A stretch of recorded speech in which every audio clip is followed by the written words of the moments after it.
Moby-Dick, or the Whale, by Herman Melville. Chapter 77, The Great Heidelburgh Tun. Now comes the bailing of the case. But to comprehend it aright, you must know something of the curious internal structure of the thing operated upon.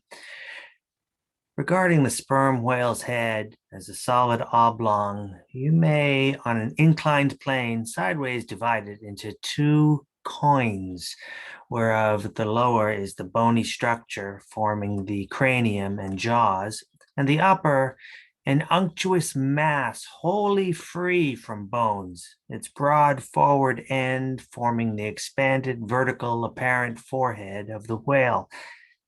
At the middle of the forehead, horizontally, subdivide this upper coin, and then you have almost two equal parts, which before were naturally divided by an internal wall of a thick, tendinous substance.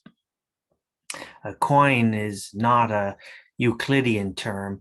It belongs to the pure nautical mathematics. I know not that it has been defined before.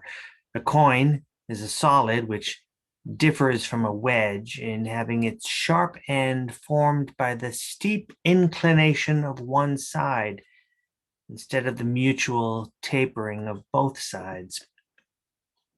The lower subdivided part, called the junk, is one immense honeycomb of oil formed by the crossing and recrossing into 10,000 infiltrated cells of tough, elastic white fibers throughout its whole extent. The upper part, known as the case, may be regarded as the great Heidelburgh tun of the sperm whale. And as that famous great tierce is mystically carved in front, so the whale's vast plated forehead forms innumerable strange devices for the emblematical adornment of his wondrous tun.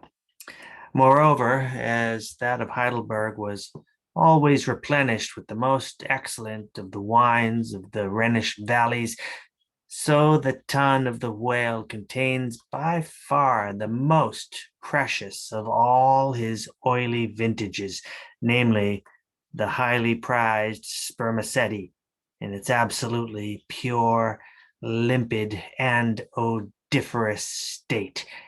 Nor is this precious substance found unalloyed in any other part of the creature. Though in life it remains perfectly fluid, yet upon exposure to the air after death, it soon begins to concrete, sending forth beautiful crystalline shoots, as when the first thin, delicate ice is just forming in water. A large whale's case generally yields about 500 gallons of sperm, though from unavoidable circumstances, considerable of it is spilled, leaks, and dribbles away, or is otherwise irrevocably lost in the ticklish business of securing what you can.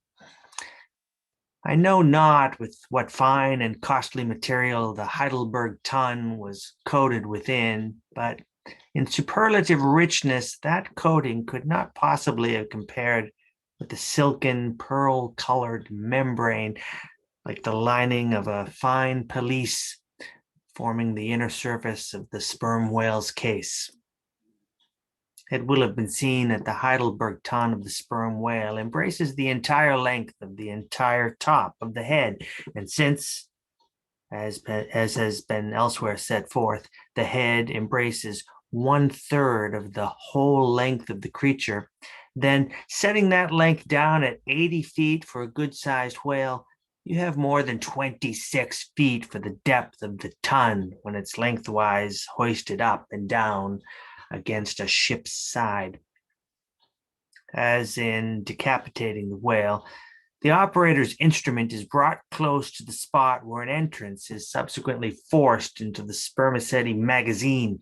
He has therefore to be uncommonly heedful lest a careless, untimely stroke should invade the sanctuary and wastingly let out its invaluable contents. It is this decapitated end of the head also, which is at last elevated out of the water and retained in that position by the enormous cutting tackles whose hempen combinations on one side make quite a wilderness of ropes in that quarter. Thus much being said, attend now, I pray you, to that marvelous and, in this particular instance, almost fatal operation whereby the sperm whale's great Heidelburgh tun is tapped